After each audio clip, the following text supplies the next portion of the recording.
Hello दोस्तों, मैं आपका SKR सर। तो आज एक नया टॉपिक के साथ आए हैं। तो टॉपिक का नाम है रेखा और कोण, यानी लाइन और एंगल से आप लोग क्या समझते हैं। चलिए जानते हैं हम लोग रेखा और कोण यानी लाइन और एंगल।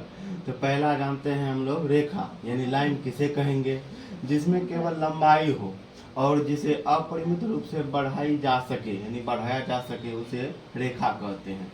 जैसे यहाँ पे है एक रेखा खींचा हुआ, तो जिसमें इसमें लंबा है, इसको अपरिमित रूप से बढ़ाया जा सकता है। जैसे तीर का निशान है तो इसको हम और थोड़ा सा आगे करके बढ़ा देंगे तो ये मेरा क्या हो जाएगा, रेखा यानी लाइन हो जाएगा। मतलब जिसमें लंबाई हो अपरिमित रूप से बढ़ाया जा सके उसे हम क्या कहेंगे, रेखा यानी लाइन कहेंगे। अब हम लोग पढ़ते हैं रेखा के प्रकार, टाइप्स ऑफ लाइन। पहला है सरल रेखा यानी स्ट्रेट लाइन, यानी कि स्ट्रेट लाइन किसे कहेंगे हम, सीधी रेखा को सरल रेखा कहते हैं, यानी सीधी रेखा को स्ट्रेट लाइन कहते हैं। जैसे मतलब सीधा खींचा गया। आगे बढ़ते हैं दोस्तों, अगला है वर्क रेखा यानी कर्व्ड लाइन। टेढ़ी मेढ़ी रेखा को वर्क रेखा कहते हैं, यानी कर्व्ड लाइन कहेंगे। मतलब टेढ़ी मेढ़ी रेखा कैसे, जो ऐसे करके टेढ़ी मेढ़ी रेखा है तो उसे हम कौन सा रेखा कहेंगे, वर्क रेखा। अब दूसरा अगला नंबर है दोस्तों क्षैतिज रेखा यानी हॉरिजेंटल लाइन। पृथ्वी के समांतर खींची गई रेखा को क्षैतिज रेखा कहते हैं, यानी जो पृथ्वी के मतलब सीधी रेखा खींची गई हो तो उसे हम क्षैतिज रेखा कहेंगे, यानी हॉरिजेंटल लाइन कहेंगे। अगला नंबर है दोस्तों ऊर्ध्वाधर रेखा यानी वर्टिकल लाइन। पृथ्वी के लंबवत खींची गई रेखा को ऊर्ध्वाधर रेखा कहते हैं। ऊर्ध्वाधर मतलब उठा हुआ, उठा हुआ का मतलब लंब, जो लंब मतलब ठीक सामने ऐसे करके जो मतलब रेखा रहे, मतलब उठा हुआ रेखा रहे तो उसे हम कौन सा रेखा कहेंगे, ऊर्ध्वाधर रेखा। तो चलिए दोस्तों अब अगले की ओर चलते हैं, यानी अगले रेखा की ओर चलते हैं। तो अगला रेखा दोस्तों तिरछी रेखा यानी स्लैंट लाइन। वह रेखा जो ना तो पृथ्वी के समांतर हो और ना ही पृथ्वी के लंबवत हो उसे तिरछी रेखा कहते हैं। यानी पृथ्वी के समांतर भी नहीं होना चाहिए और पृथ्वी के लंबवत भी नहीं होना चाहिए, उसे हम कौन सा रेखा कहेंगे, तिरछी रेखा। यानी मतलब तिरछी खींचा गया हो तो उसे हम कौन सी रेखा कहेंगे, तिरछी रेखा। अगला नंबर है दोस्तों समांतर रेखा यानी पैरेलल लाइन।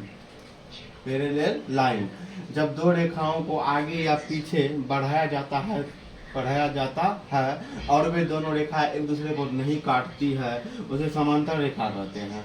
समांतर रेखा किसे कहेंगे, जब दो रेखा दिया गया हो, इस दोनों को हम आगे बढ़ाएंगे, ये कभी भी एक दूसरे को काटेगा, ऐसे करके नहीं काटेगा, ऐसे करके दोस्तों ऐसे करके नहीं काटेगा। मतलब ये दोनों कितनों आगे बढ़ाएंगे दोनों नहीं कटेगा, मतलब आगे बढ़ते जाएगा। तो ये कौन सा रेखा हो जाएगा, पैरेलल लाइन यानी समांतर रेखा।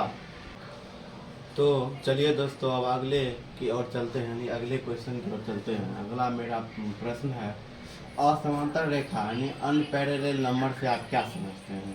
असमांतर रेखा, जब दो रेखाओं को आगे या पीछे बढ़ाया जाता है, वे दोनों रेखाओं एक दूसरे को काटती है, उसे असमांतर रेखा कहते हैं। जब दो रेखा को बढ़ाएंगे, मतलब दो रेखा को क्या बढ़ाएंगे आगे, वो एक दूसरे को जहाँ पे काट देगी उसी को हम लोग क्या कहेंगे, असमांतर रेखा। यानी जो रेखा एक दूसरे को काटेगी वो असमांतर रेखा कहलाएगी। अगला रेखा है दोस्तों संगामी रेखा यानी कनकरेंट नंबर, यानी कनकरेंट नंबर। जब दो से अधिक रेखाएं एक ही बिंदु से गुजरती है उसे संगामी रेखा कहते हैं। संगामी मतलब मिक्सचर, यानी जब दो से अधिक रेखा एक ही बिंदु से निकलेगी तो उसे हम क्या कहेंगे, संगामी रेखा। जैसे देखिए दोस्तों यहाँ पे एक बिंदु, एक से अधिक रेखा निकलती, इधर निकलती, इधर निकलती, इधर निकलती है, यानी अनेक रेखा निकल रही है, ये कौन सी रेखा हो जाएगी, संगामी रेखा। तो चलिए दोस्तों अब हम लोग आगे बढ़ते हैं। आगे कुछ महत्वपूर्ण बात हम लोग जान लेते हैं दोस्तों, कुछ महत्वपूर्ण बातें। यानी तिरछी रेखा को तिर्यक रेखा भी कहते हैं, यानी तिरछी रेखा को हम लोग तिर्यक रेखा भी कहेंगे।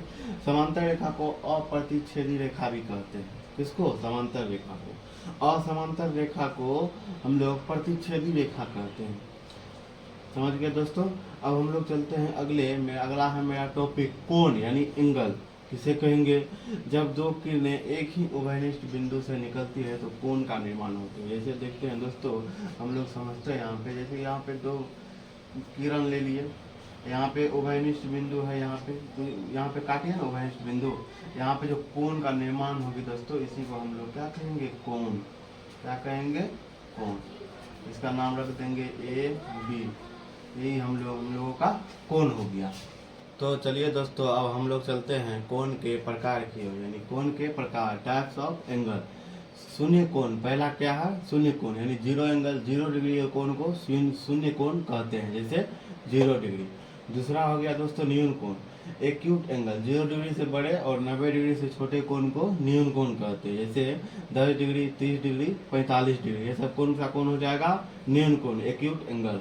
तीसरा है दोस्तों समकोण, यानी राइट एंगल, 90 डिग्री के कोण को समकोण कहते हैं, यानी 90 डिग्री, जो 90 डिग्री का कोण होगा ना दोस्तों, उन लोग हम क्या कहेंगे? समकोण, यानी राइट एंगल। दोस्तों चलिए अगले कोण की ओर चलते हैं। अगला कोण है अधिक कोण, यानी ऑब्ट्यूज एंगल।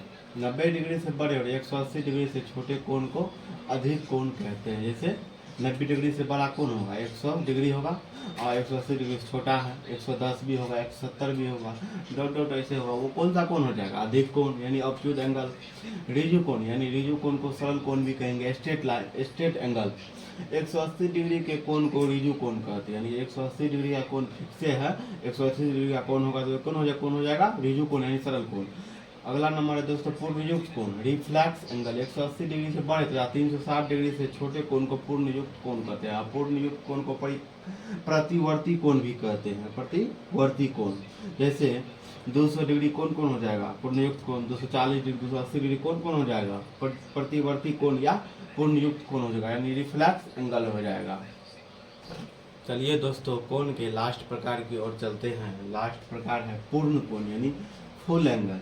360 डिग्री के कोण को पूर्ण कोण कहते हैं, यानी जो 360 डिग्री का कोण होगा ना, उसको हम कौन सा कोण कहेंगे? पूर्ण कोण। 360 डिग्री के कोण को पूर्ण कोण कहेंगे, यानी फुल एंगल। दोस्तों अगर ये मेरा वीडियो अच्छा लगा हो तो ज़्यादा से ज़्यादा शेयर करें और लाइक एंड सब्सक्राइब जरूर करें।